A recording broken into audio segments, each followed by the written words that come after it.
भूतानुकंपा, वृत्ति अनुकंपा, दान, सराग संयम आदि आदि के जो कार्य हैं, इन सबको मनोयोग पूर्वक अच्छी तरह धारण करना, इसे योग कहा। योग, समाधि, सम्यक प्रणिधान ये एकार्थवाची हैं और ऐसा योग साता वेदनी कर्म का आश्रय कराता है। शांति ही क्रोधादि कसाय के होने पर क्षमा भाव रखने को शांति, शांति या क्षमा कहते हैं। शांति इसमें लिखा, उसको हम शांति भी कह सकते हैं और क्षमा भी कह सकते हैं, अर्थात समता का भाव। किस समय? क्रोधादि कसाय के होने पर क्षमा का भाव, समता का भाव, ये शांति शब्द से यहाँ पर कहा गया। शौचः, लोभ के त्याग करने को सुचिता, कसायों पर विशेष रूप से लोभ कसाय पर नियंत्रण करने को सुचिता, पवित्र धर्म जो होता है ना, शौच धर्म, उसको कहते हैं। संयमा संयम, सम्यक दृष्टि, श्रावक के व्रतों को संयमा संयम कहते हैं। पांचवा गुण स्थान जो होता है, श्रावक श्राविकाएं जो व्रतों का पालन करती हैं, प्रतिमाओं का पालन करती हैं, उनकी भूमिका संयमा संयम पांचवें गुण स्थान की मानी जाती। ये संयमा संयम भी साता वेदनी कर्म का आश्रय कराता है। अकाम निर्जरा, अब और क्या आ गया? अकाम निर्जरा। अकाम निर्जरा किसे कहते हैं? निर्जरा तो समझते हैं, लेकिन अकाम जुड़ा हुआ, इसका मतलब क्या है? अपनी इच्छा नहीं होने पर भी परवश कष्ट सहने को अकाम निर्जरा कहते हैं। अपनी इच्छा नहीं है, मजबूरी है, सहना ही पड़ेगा। अब उस सहने में कोई बहुत आकुल व्याकुल होकर के सहन कर सकता है, और कोई ये सोच करके कि भैया अब कोई उपाय नहीं है, मजबूरी है अपनी, तो अपन तो फंसे हुए हैं, अब ऐसा ऐसा हो रहा है, सहन तो करना पड़ेगा। और अगर उस समय समता का भाव रख लेता है कि भैया अपना ही ये सब कारण रहा, अब शांति से समता से इसे सहन कर लो, तो उसने मजबूरी में सहन किया है, लेकिन मजबूरी में भी क्षमता भाव का परिचय देते हुए किया है, तो उसको साता वेदनी का आश्रय हो जाएगा। साता वेदनी का आश्रय हो जाए। मजबूरी में कर रहा है, उसकी इच्छा नहीं है, और वो अपनी इच्छा से ऐसा संयम पाल भी नहीं रहा, संयम पल रहा है, मजबूरी में पल रहा है, लेकिन कोई हाय तो वह मचा करके रोध हो करके कर रहा है, और कोई क्षमता परिणामों से। तो जो व्यक्ति आकुलता करेगा उसके लिए नहीं होगा, भले पलता रहे, उसका पलता रहे, लेकिन उसके लिए साता वेदनी का आश्रय है, क्योंकि आकुल व्याकुल हो रहा है। और पालते हुए भी, उस मजबूरी में रहते हुए भी अगर समता के परिणाम ला रहा है, शांति रख रहा है, तो उस मजबूरी में भी उसको साता वेदनी का आश्रय होगा, और इसको अकाम निर्जरा कहा जाए। कौन सी निर्जरा कहा जाएगा? अकाम निर्जरा। ऐसी अकाम निर्जरा, अकाम निर्जरा से पुण्य का आश्रय नहीं होता है। अकाम निर्जरा में जो अपने परिणाम हमने शांत बना करके रखे, उन परिणामों से साता वेदनी कर्म का आश्रय होता।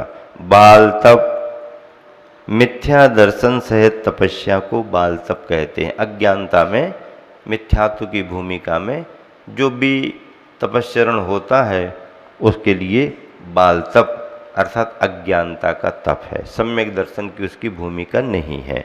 वो किसी भी प्रकार का तप कर रहा हो, उसे बाल तप, अज्ञानी का तप कहा जाता है। इस तरह से और भी यहाँ आदि शब्द से संयमा संयम, अकाम निर्जरा और बाल तप का, तथा इति शब्द से अरहत भक्ति और मुनि वैयवृत्ति आदि का ग्रहण भी होता है। इति शब्द से अरहत भक्ति और मुनि वैयवृत्ति, ये भी इसमें जुड़े हुए हैं। अगर कोई निरंतर भगवान की भक्ति करता रहता है, तो साता वेदनी कर्म का आश्रय होता है, यानी पुण्य का आश्रय होता है। और मुनि वैयवृत्ति आदि भी, ये सभी उसके भावों के अनुसार पुण्य का आश्रय कराने वाले हैं। सराग संयम आदि देव आयु के भी आश्रय के कारण बनते हैं। इस तरह से वेदनी कर्म के आश्रय के कारणों में साता वेदनी और असाता वेदनी, इन दो की चर्चा हुई। अब मोहिनी कर्म की चर्चा अपन प्रारंभ करते हैं।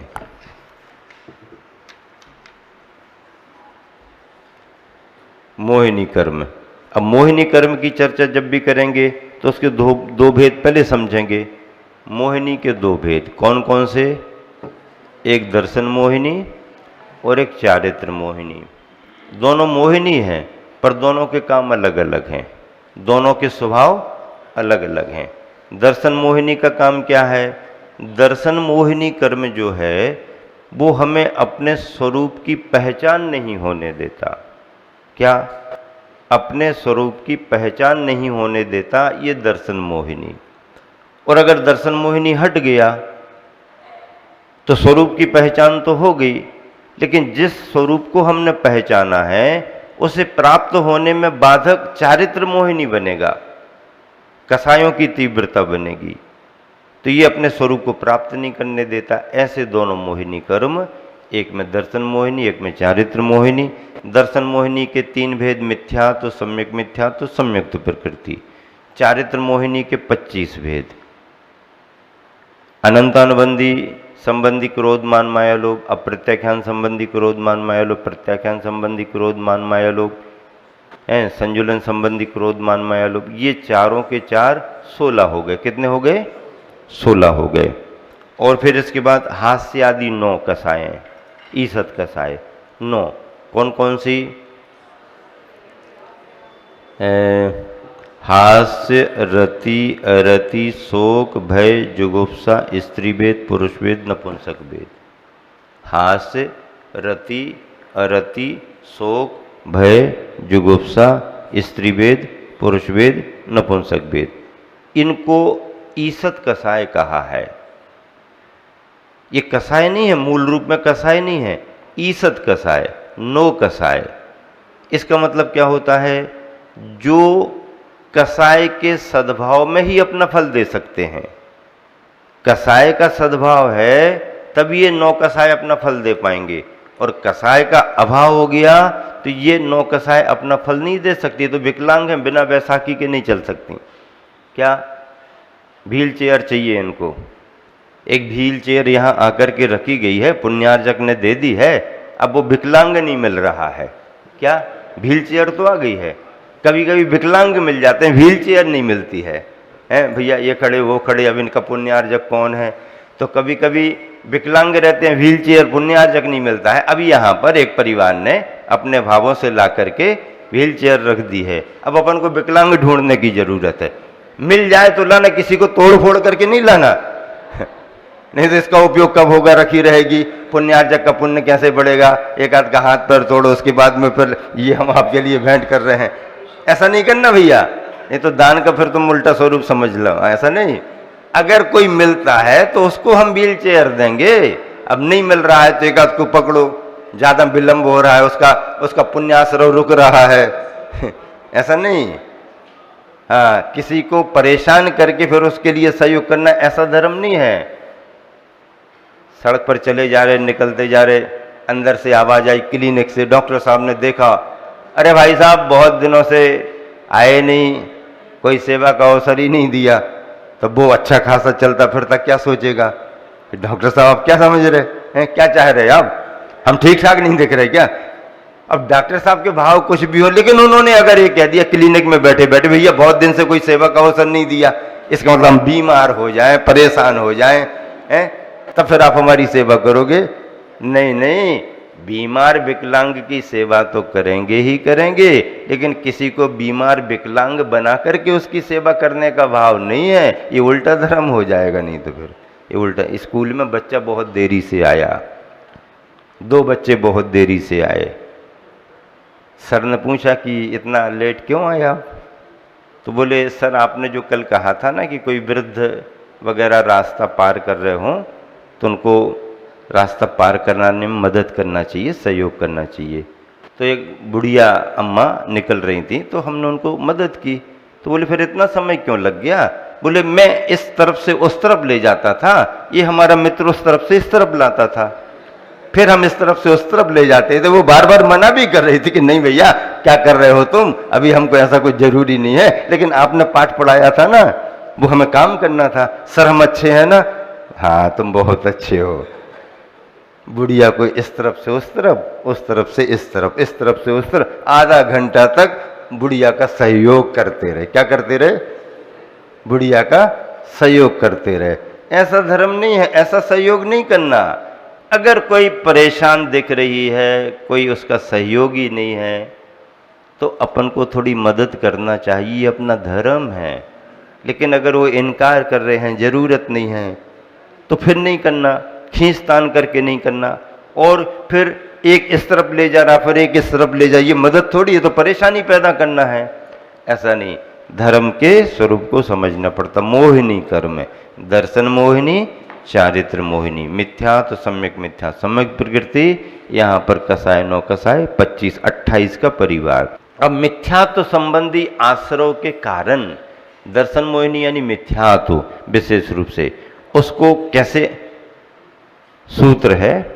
केवली श्रुत संग धर्म देवा वर्णवादो दर्शन मोहस्य। सूत्र कौन सा है?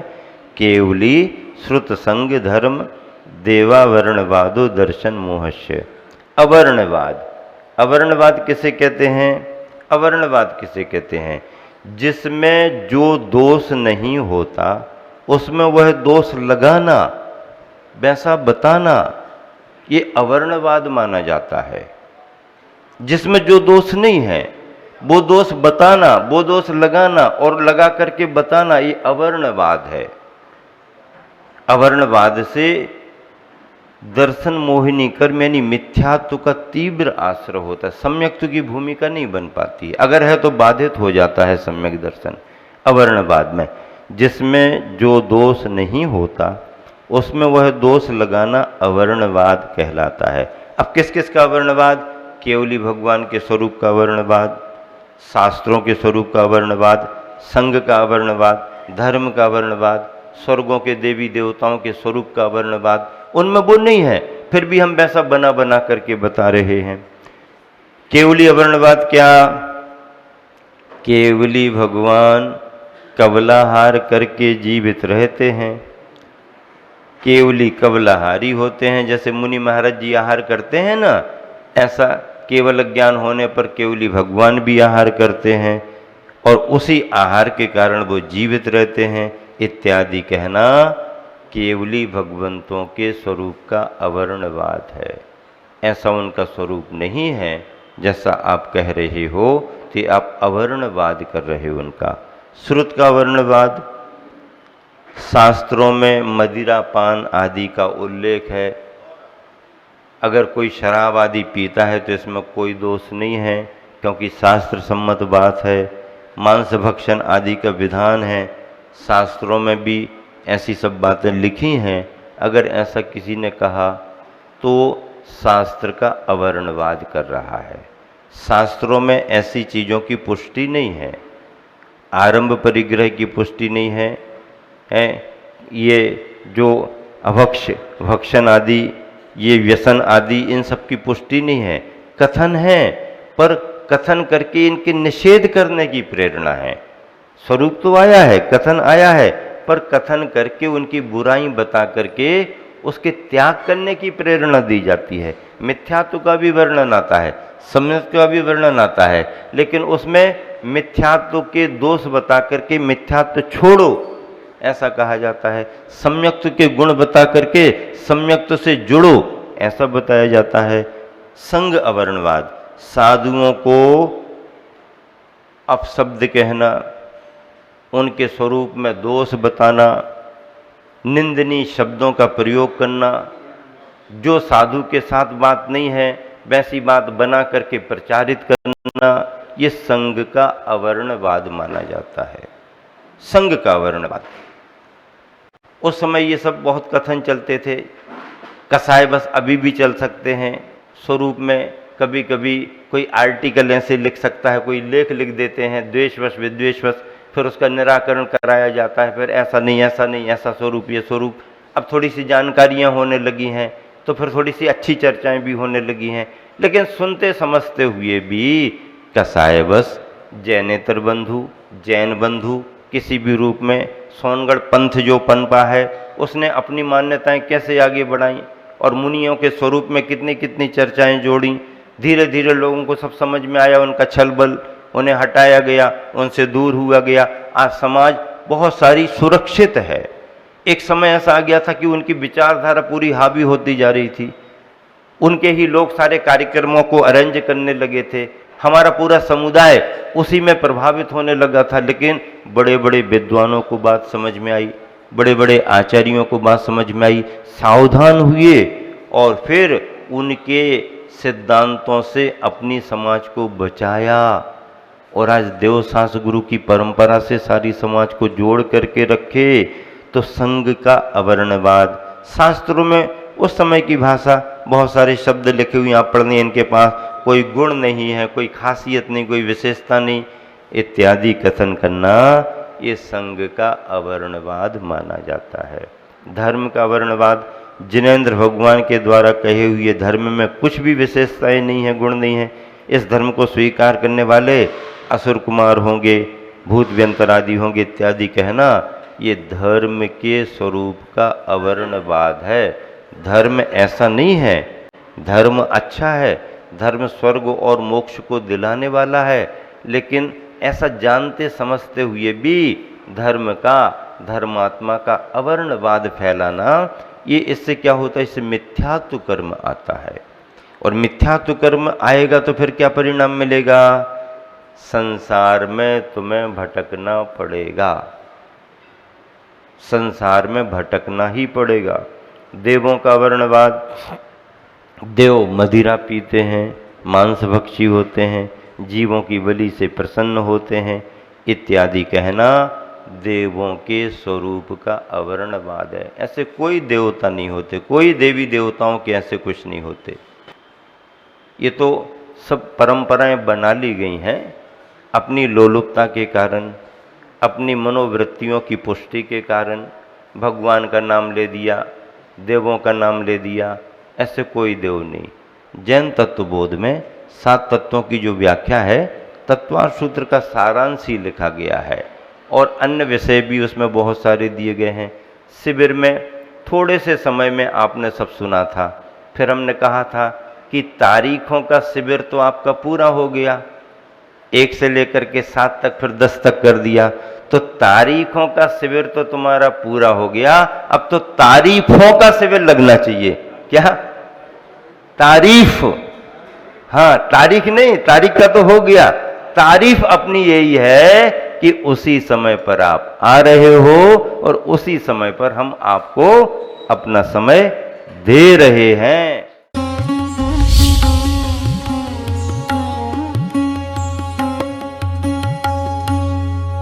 सपने